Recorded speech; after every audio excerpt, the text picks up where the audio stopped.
I've always been the kind of guy who liked certainty. I plan my days to the hour. I organize my closet by color. I even write grocery lists in the order the aisles go. So when I met Ava, someone who thrived in chaos, I didn't expect to fall so hard. But I did. Fast. And deep. We met 2 years ago at a bookstore of all places. I was there to grab a travel guide for a trip I was planning. She was in the self-help section, flipping through a book called Healing After Heartbreak. She noticed me staring, smiled, and said, "Don't worry, I'm not as emotionally unstable as the title makes me seem." I laughed. That was all it took. From that moment, Ava sort of lit up my world. She was unpredictable in the best ways. She'd drag me to late-night food trucks when I had work at 7 a.m. She'd dance barefoot in the kitchen while burning pancakes. She had this way of making life feel less rigid. More alive. And slowly, the men who color-coded everything started to loosen up. We built a quiet, lovely life together.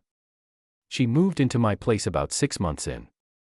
It was supposed to be temporary, her lease was up, and she said she just needed a place to crash for a bit.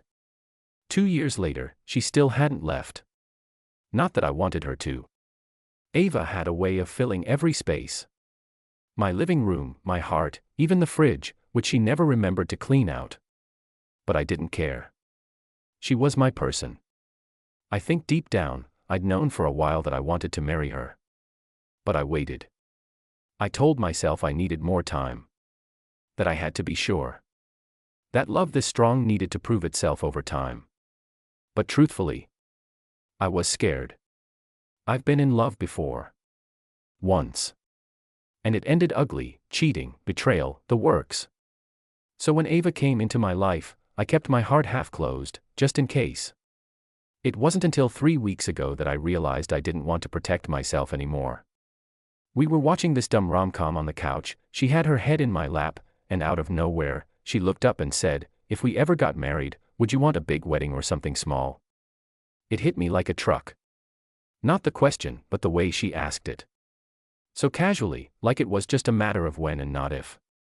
That night, after she fell asleep, I stared at the ceiling for hours. I knew then, I wanted this woman to be my wife. So I started planning. Over the next few weeks, I became a man on a mission. I found a ring. Not just any ring, either. I tracked down a vintage sapphire one she'd once shown me in a photo, from her grandmother's old jewelry collection.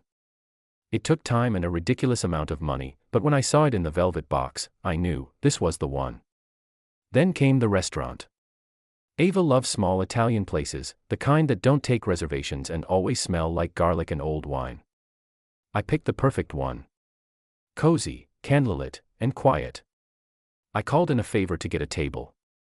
Even arranged for a violinist to swing by the table near dessert. Everything had to be perfect. But as I practiced what I was going to say, I started to notice something. A shift. It was subtle at first. She started checking her phone more. Leaving the room to take calls. She'd smile at me like always, but sometimes, her eyes didn't match her lips. Like her mind was somewhere else. Last night, she came home late. Said she was with her friend Lauren. But when I asked how Lauren was doing, she hesitated. Just for a second. And I know Ava. That hesitation meant something. I didn't press. I didn't want to seem paranoid. Maybe I was. Maybe it was just nerves because I was about to ask this woman to marry me. But that tiny seed of doubt, it planted itself. Quietly. Firmly. And now, just one night before I get down on one knee, I'm lying here staring at the ceiling again. I love her. I trust her. But something in my gut is whispering, you don't know everything. And I can't shake the feeling that I'm about to find out what. There's something strange about making a plan that could change the rest of your life. You spend so much time trying to make it perfect, the timing, the setting, the words, and yet, deep down, there's this quiet voice asking, what if it doesn't go the way you think? Still, I moved forward. I'd picked the ring.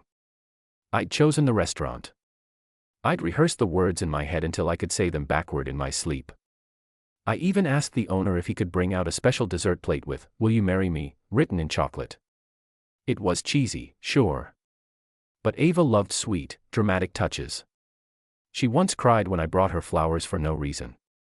She said, "No one's ever surprised me like this." That moment stuck with me.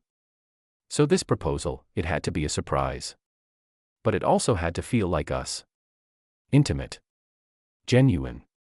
I chose Saturday night. It felt right. A weekend, just the two of us, no work stress. I told her to wear something nice, that we had a reservation somewhere special. She smiled and teased, "You planning a mystery date? Who are you and what did you do with my structured spreadsheet boyfriend?" I laughed, but my hands were shaking. What I didn't tell her was that I'd also spoken to her parents. I wanted to do it the old-fashioned way. I knew her mom adored me, she'd hinted about marriage more than once. Her dad was tougher. More reserved. But when I called and told him what I planned, there was a long pause, and then he said, "She's lucky to have you. Don't mess it up." That meant more to me than I can explain. That night, I couldn't sleep. I lay awake, staring at the small ring box on my nightstand. I must have opened and closed it 100 times, just to make sure it was still there, still real. That sapphire in the center, deep, ocean blue, almost seemed to glow in the dark. I thought about what it would be like to slide it onto her finger.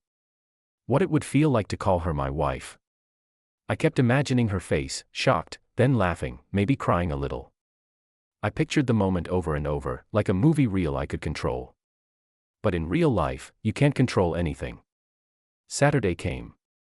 I shaved, put on my best blazer, ironed my shirt twice. I made sure the ring was in my coat pocket, inside the small hidden pocket I never used for anything else. I checked it 3 times before I left the apartment. Ava walked out of the bedroom just as I was adjusting my watch. And when I saw her, God. She wore a simple dark green dress, the one that clung to her just right. Her hair was pulled back in this loose, romantic bun. No heavy makeup. Just her, natural and radiant. The same way she looked the morning after we first said, "I love you" on that rainy Sunday, wrapped in blankets with coffee in hand. "You look stunning," I told her. She smiled, tilted her head. "You look nervous." "I am," I said, half laughing. She looked at me for a second, searching my face. I thought maybe she saw something, maybe she knew. But then she just kissed me on the cheek and said, "Let's go. I'm starving." The restaurant was perfect. Dim lights. Candle on the table. Quiet chatter and the scent of roasted garlic and fresh bread in the air. The violinist was already playing softly in the corner. I nodded at the owner, and he gave me a thumbs up. Everything was in motion. We ordered wine. She kept smiling at me across the table like she was in on some secret. I was sweating through my shirt. I could barely eat the pasta I'd ordered. Halfway through dinner, she reached across the table, touched my hand, and said, "You're being weird." "Weird how?" "Weird in a good way," she grinned. "You seem thoughtful. Like you're about to say something big." I froze for a second. This was it. This was the moment. I cleared my throat, slid my chair back, and stood up. Her eyes widened. I reached into my coat pocket, pulled out the ring box, and walked around to kneel beside her chair. People nearby started to notice, forks clinking stopped, a soft hush fell over the table next to us. Even the violinist adjusted his tempo. Her hand went to her mouth. "Ava," I began, my voice already trembling, "2 years ago, I met a woman who changed everything I thought I knew about love. You made me laugh when I was too serious. You made me brave when I was scared. And tonight, I want to ask if you'll let me keep loving you, every day, for the rest of our lives." I opened the box. "Will you marry me?" Her hands were shaking. Her eyes welled up. She didn't speak for a second, and in that silence, I swear, the entire restaurant stopped breathing. And then, finally, she nodded. "Yes," she whispered. "Yes. Oh my God, yes." Applause erupted. A few people stood. The violinist played louder. She threw her arms around me, and I could feel her heart racing through her dress. I kissed her cheek, her forehead, her hands. I was shaking. I'd never been so happy. So sure. I slid the ring onto her finger. It fit perfectly. We sat down again, holding hands across the table like we were the only people in the world. And then I raised my glass and said, "To us. To forever." She smiled through tears. To forever. But just as our glasses clinked, a voice behind me broke the moment. Forever, huh? That's a funny word for someone who's already married. I turned. And there he was. A tall man. Clean-cut. Late 30s, maybe early 40s. Wearing a dark jacket and an unreadable expression. "I'm sorry," I said, completely confused. "Can I help you?" He looked straight at Ava. "I'm her husband." The table went silent. The violinist stopped playing mid-note. I turned back to Ava. She was pale. Frozen. Not laughing. Not denying it. Just sitting there. Quiet. And that's when I knew. My perfect moment had just exploded into something I didn't understand yet, but would never forget. You know that feeling when the floor disappears from under you? That split second when reality tilts, and the world you thought you were standing on turns out to be made of paper. That's what it felt like. Ava's hand was still in mine when the men said it. I'm her husband. Not ex-husband. Not ex-boyfriend. Husband. The word echoed in my skull, louder than the violinist who had just stopped playing mid-song. I turned back to Ava. Her face was still, but her eyes, they were wide, terrified. Not shocked, terrified. And she hadn't let go of my hand. Like she was waiting for something. Like she wanted to hold on to the part of her life that was still safe. I slowly pulled my hand away. The men stepped closer to the table. Calm. Collected. He looked like the type who never raises his voice in a fight because he knows he doesn't need to. He had presence. The kind of presence that turns heads without asking. I stood up from my chair, chest tight. I don't know who you are, but... Aaron, he cut in. He said it casually. Like we'd met before. I'm Aaron. Her husband. I looked at Ava again, hoping, begging, for a laugh. A shake of the head. This is crazy, don't listen to him. Anything. But she didn't move. Didn't speak. Didn't even blink. So I asked the only question that made sense. Ava, is that true? Her lips parted, but no sound came out. Then finally, in a whisper I could barely hear over the buzz in my ears. It's not what you think. That phrase. That stupid, meaningless phrase. Aaron crossed his arms. It's exactly what he thinks. I looked around the restaurant. People were staring. A waitress froze mid-step with a tray in her hand. Even the violinist was watching from the corner, bow slack in his hand. And here I was, still holding an empty glass, still kneeling inside the crater of the most important moment of my life. I think, I said slowly, I deserve the truth. Aaron let out a short breath and sat down in the empty chair across from her, my chair, the one I'd just been in before everything cracked open. Like he belonged there. Ava, I said again, more firmly this time. Is this man your husband? Her hand shook as she reached for her wine glass. She didn't drink. Just touched it. Like she needed something to hold on to. Yes, she whispered. He is. Time slowed. I didn't say anything. I couldn't. I just stood there, staring at her, this woman I'd loved, lived with, dreamed about, wondering how any of this could be real. How long? I asked, barely recognizing my own voice. Aaron answered for her. 3 years. 3 years. I'd been with her for 2. I felt like I'd been punched in the stomach. You're still married? I asked her. She nodded slowly. But we're separated, she said quickly. We've been separated. For over a year. I was going to tell you, I didn't know how. I laughed. Not because it was funny, but because it was so insane I didn't know what else to do. You didn't know how. I repeated. You moved into my apartment. We've been building a life together. I just asked you to marry me. I know, she said, voice cracking. I didn't mean for it to get this far. I didn't mean for any of this to happen. Aaron rolled his eyes. She says that a lot. I shot him a look. Why are you even here? He leaned back in the chair, calm as ever. Because I got tired of being a ghost in her life. I found out about you 6 months ago. At first, I figured, fine. Let her move on. We were broken, sure.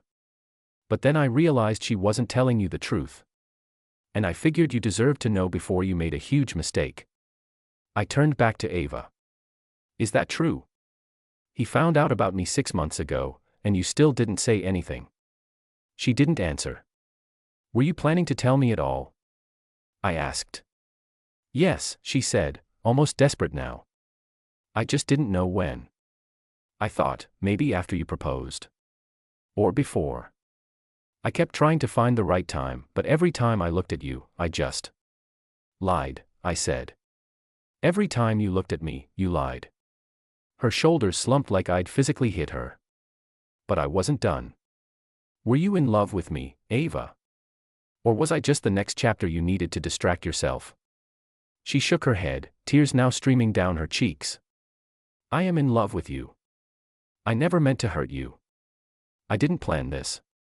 I swear. Aaron stood. Okay, well. That's our cue. Our cue. I repeated. What, you just drop a bomb and leave? He glanced at Ava, then back at me. I didn't come here to fight. I came to pull the curtain back. What you do next is up to you. He looked at her one last time. You always run from hard conversations. Maybe now you'll finally stop. Then he walked out. Just like that. I stood there in silence. Ava sat across the table, the ring still on her finger. Still shining under the dim candlelight. A symbol of something that never really existed. Or maybe it did, just not the way I thought. I sat down slowly. My heart was racing. My chest felt hollow. I need to understand, I said. Please. Help me understand. She wiped her face. Aaron and I, we were good once. We got married young. Too young.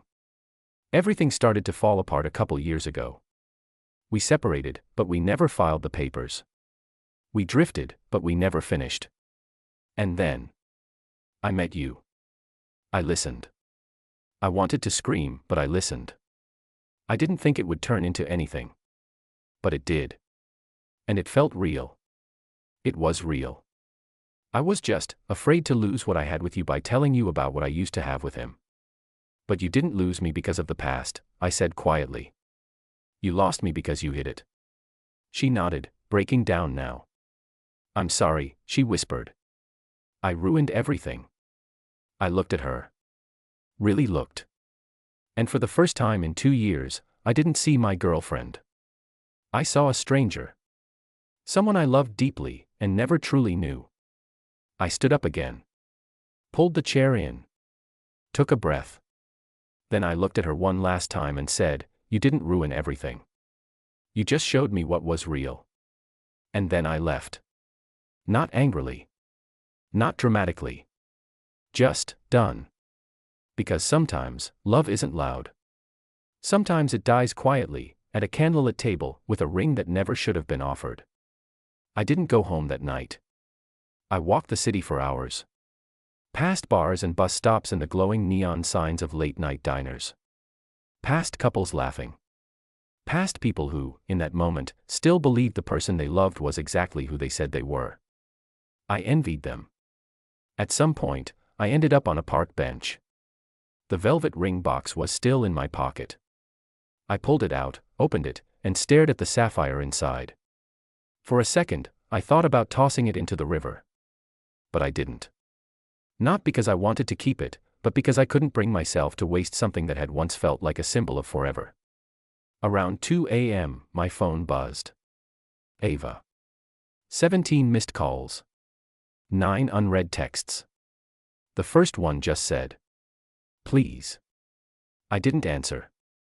I didn't know what to say that wouldn't come out as anger or bitterness or something else that wouldn't help either of us.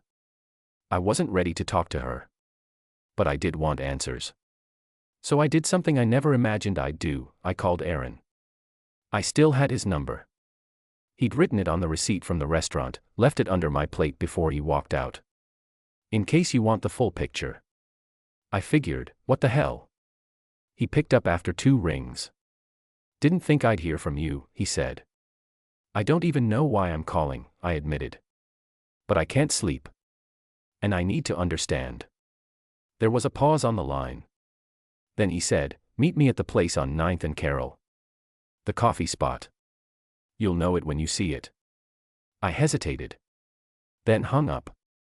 15 minutes later, I was sitting across from him at a dingy all-night cafe that smelled like burnt espresso and stale muffins. Aaron looked tired. Not just in the eyes, but in the bones. The kind of tired you carry from years of something heavy pressing down. We didn't order anything. He spoke first. Let me guess. She gave you the "we were separated but not really" speech. I nodded. She said she didn't tell me because she didn't want to lose me. He scoffed softly. Classic Ava. She hates endings. Hates being the bad guy. So she just keeps everything in the air, like juggling knives. And eventually, someone gets cut. I looked at him, trying to read his face. There was bitterness there, but also something else. Sadness, maybe. I loved her, I said quietly. I did too, he replied. Probably still do, in some strange, buried way. But love can't fix what someone won't face. I leaned back in my seat. She told me you were separated. We were. But not really. She'd disappear for days, then come back like nothing happened. Every time I thought it was over, she'd pull me back. She never filed for divorce. Never changed her name. Never gave up the key to our apartment. Did you ever ask her why? He nodded slowly. Yeah. She said she didn't want to close a door she might still walk through. That hit harder than I expected. Because for 2 years, I'd been building a future with a woman who still kept one foot in her past. Why did you come to the restaurant? I asked. Why now? Aaron looked at me with something like empathy. Because I saw what she was doing to you. I saw your photos on her phone. Your apartment in the background of her selfies. You, planning a life with someone who never told you the truth. I've been that guy before.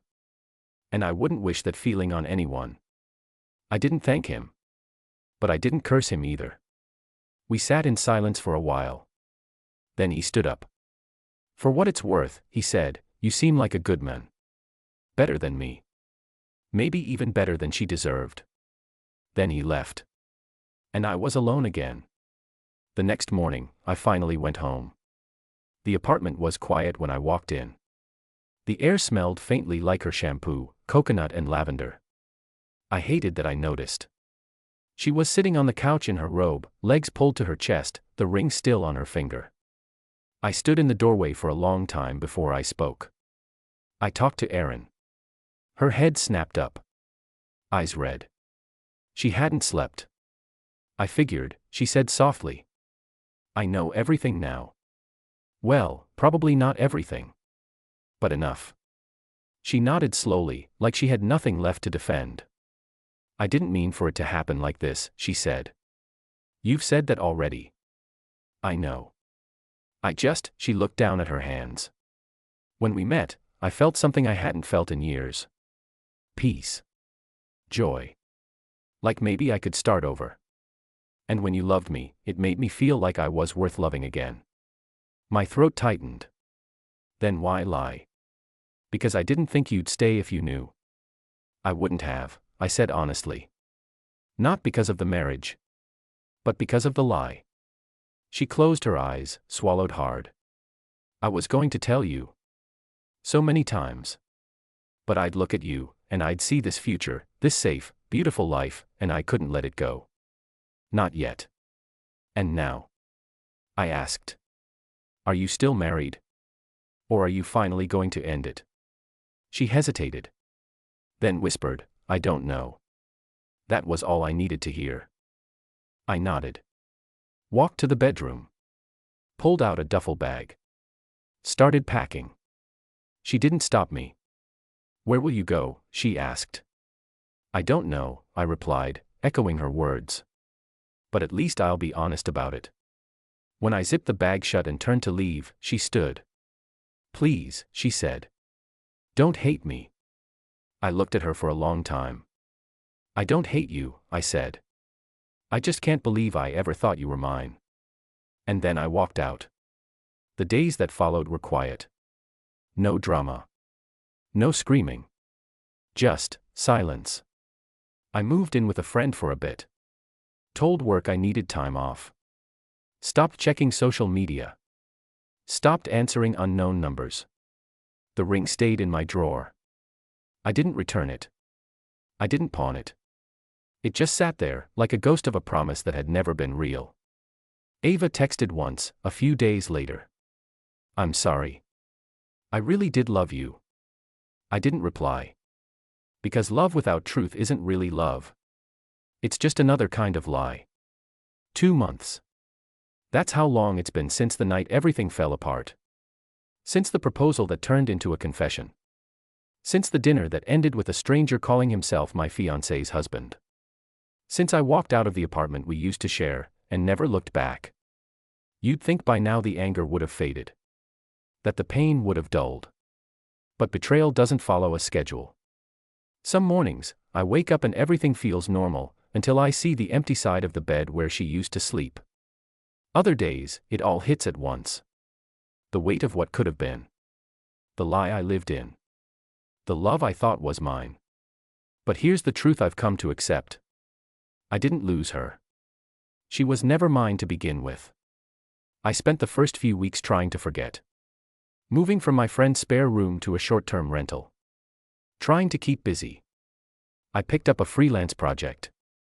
I started running again. I even tried dating, just once, but halfway through dinner, I realized I hadn't laughed in 40 minutes. Not once. I paid the bill and left. I wasn't ready. Maybe I still wasn't. Then, out of nowhere, I got an invitation. It was a formal envelope, no return address. Inside was a simple, ivory-colored card. "You are cordially invited to the celebration of Ava and Aaron's renewal of vows. Date, Saturday, 5 p.m. Venue, the Glass Garden, Chestnut Hill." I stared at it for a long time. At first, I thought it was a mistake. A joke. But no, it was real. Her full name was there. His too. A ceremony. A fresh start. I should have tossed it. But I didn't.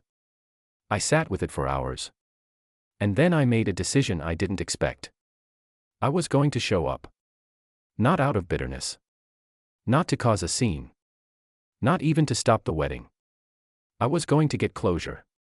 The Glass Garden was as beautiful as its name. A greenhouse-turned event space, with hanging lights, polished wood floors, and enough flowers to make you feel like you were walking through a dream. I arrived 5 minutes before the ceremony. I didn't sit with the guests. I stood near the back, behind the rows of white chairs, wearing a navy suit and no expression. No one noticed me, why would they? I was the ghost in this story now. And then I saw her. Ava walked down the aisle in a cream-colored gown. Simple. Elegant. Her hair pulled back. No veil. She smiled at Aaron like she hadn't once said yes to another man in a restaurant not even 10 miles from here. He smiled back like he didn't remember the pain she put him through. But I remembered. I watched them say their vows. Words about forgiveness. Growth. New beginnings. She promised to be honest. He promised to choose her every day. There were tears. Applause. A kiss. And still, I stood quietly. No anger. Just clarity. At the reception, I didn't expect her to see me. But she did. She froze when our eyes met. Her smile faltered. Then she whispered something to Aaron and walked toward me, heels clicking against the stone path. "Why are you here?" she asked softly. "I was invited," I said, pulling the card from my pocket. She blinked. You got one. I did. I didn't send it. Then I guess someone wanted me to see this. She looked over her shoulder, back at Aaron. Then returned her gaze to me. I didn't think you'd come, she admitted. Neither did I. A beat of silence passed. You look good, she said. You look married. That made her flinch. I didn't mean it to hurt, but the words came out sharper than I'd intended. I wanted to reach out, she said. After everything. Then why didn't you? She looked down. Because I didn't know what I'd say that wouldn't sound selfish. I nodded. That's probably the first honest thing you've said in a while. She looked up, eyes a little glassy now. Do you hate me? I took a long breath. No, I said. I don't hate you. But I don't think I ever really knew you. And I think that's the part that hurts the most. She swallowed. I never stopped loving you. But you never stopped lying either, I said quietly. She closed her eyes. I'm sorry. I know. We stood in silence again. Music played faintly behind us. Laughter. Toasts. Champagne flutes clinking. I hope this works, I said, nodding toward Aaron. I hope it's real this time. She nodded. I think it is. I turned to leave, but before I did, I said one last thing. Thank you. She looked surprised. For what? For breaking my heart. I needed it. Then I walked away.